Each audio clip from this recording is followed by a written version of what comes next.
प्रिय विद्यार्थियों, आप सभी का अपने YouTube चैनल पर स्वागत है। इस वीडियो में देखेंगे मानव ग्रंथियों से संबंधित महत्वपूर्ण तथ्य। यह टॉपिक जीव विज्ञान के दृष्टिकोण से महत्वपूर्ण है, लेकिन साथ में रीजनिंग की दृष्टिकोण से भी महत्वपूर्ण है, क्योंकि वहाँ पर विषम छाँटने के लिए प्रश्न आते हैं, तो यहाँ से प्रश्न बन जाते हैं। समझते हैं मानव ग्रंथियों के बारे में। मानव ग्रंथियाँ क्या होती हैं? ऐसी ग्रंथियाँ जिनसे एंजाइम और हार्मोन का स्रावण होता है, उन्हें क्या कहते हैं? मानव ग्रंथियाँ कहते हैं।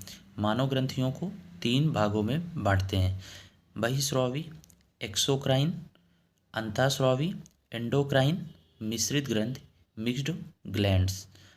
तो बहिस्रावी ग्रंथियों की संख्या अगर बात की जाए तो इनकी संख्या 6 होती है मुख्यतः, और अंतःस्रावी ग्रंथियों की संख्या 9 और मिश्रित ग्रंथि की संख्या 1 होती है।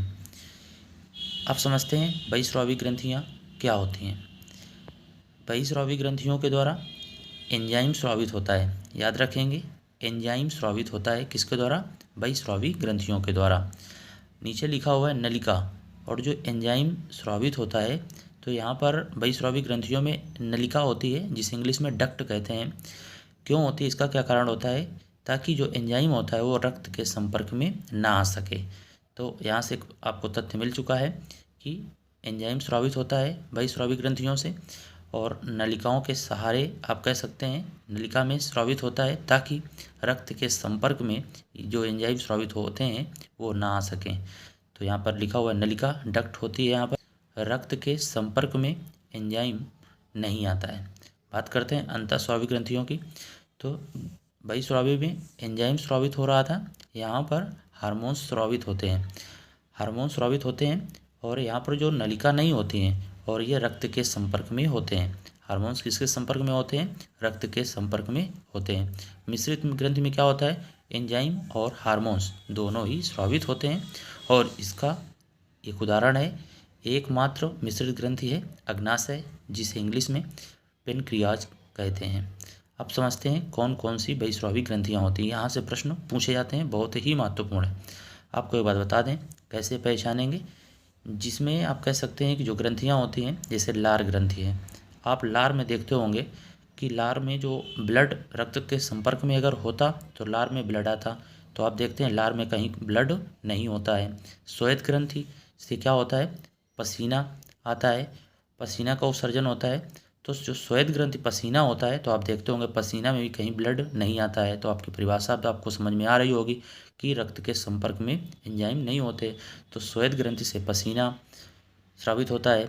इसके बाद स्तन ग्रंथि से दूध स्रावित होता है। लेक्राइमर ग्रंथि होती है, अश्रु ग्रंथि होती है, जिससे आंसू स्रावित होते हैं। आप देखते हो कि आंसू में भी कहीं ब्लड नहीं दिखता है। यकृत से पित्तरस, याद रखेंगे यकृत से क्या होता है? पित्तरस स्रावित होता है। सेरुमेन ग्रंथि, कान में जो मोम का निर्माण होता है तो किसके द्वारा होता है? सेरुमेन ग्रंथि के कारण होता है। मेबोवियन ग्रंथि क्या होता है? जैसे कि आप देखते होंगे सुबह के समय आँख में जो कीचड़ होता है, जिसे आप कीचड़ नाम से जानते होंगे, किसके कारण होता है?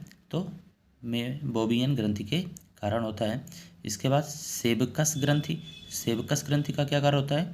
जो हमारे शरीर में जो आप कह सकते हैं कि जो तेलीय ग्रंथियाँ होती हैं, और हमारा जो शरीर होता है रूखापन उसमें नहीं हो पाता है, और इस कारण से इसके लिए जिम्मेदार कौन होती हैं? सेबकस ग्रंथि होती हैं। आप देखते होंगे जो पक्षी होते हैं उनमें अगर पानी से वो भीग जाते हैं तो भीगते नहीं, कुछ समय के बाद क्या हो जाते हैं, वो पुनः अपनी मूल स्थिति में आ जाते हैं। इसका क्या कारण होता है? सेबकस ग्रंथि के कारण। क्यों? क्योंकि उनके जो पंख होते हैं वो चिकने होते हैं, तेली ग्रंथियाँ उसमें होती हैं, आप ये जानते हैं। इसके बाद आते हैं बात म्यूकस ग्रंथि। म्यूकस ग्रंथि का मतलब क्या होता है? ये नाक में पाई जाती है, जिसके कारण से नाक में नमी बनी रहती है, और जो धूल कण जाते हैं वो वहाँ पर चिपक जाते हैं। अब बात कर लेते हैं अंतःस्रावी ग्रंथियाँ कौन कौन सी होती हैं। तो जिसे आप पिट्यूटरी ग्रंथि के नाम से जानते हैं, पीनियल ग्रंथि होती है, थायराइड, पैराथायराइड, एड्रिनल, थायमस, जनन ग्रंथियाँ होती हैं, जो कि मेल और फीमेल दोनों में होती हैं। टेस्टिस प्लस लिखा हुआ है, इसका मतलब टेस्टिस पुरुषों में, ओवरी ग्रंथियाँ जो होती हैं महिलाओं में होती हैं। और यहाँ पर पेनक्रियाज के बारे में आपको बता दिया गया है। धन्यवाद।